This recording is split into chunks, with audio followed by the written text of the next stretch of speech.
Today's Seedbox Solution is showing customers how to install and remove a damaged 3-hole hit plate on an old style box. The new boxes, the Gen 250, come standard with 4 holes. The old style box only had 3 holes to retain and keep a hit plate on boxes when they get damaged. Basically what you do is you take the remaining screws out,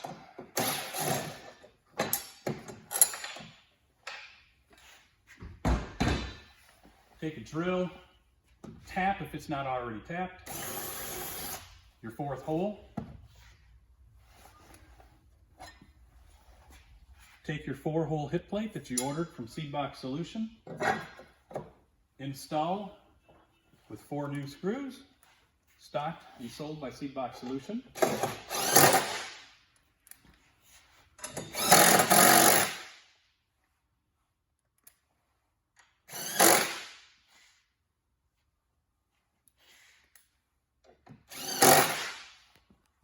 And now you have a box that can be used again with 4 holes securing your metal hit plate to your corners.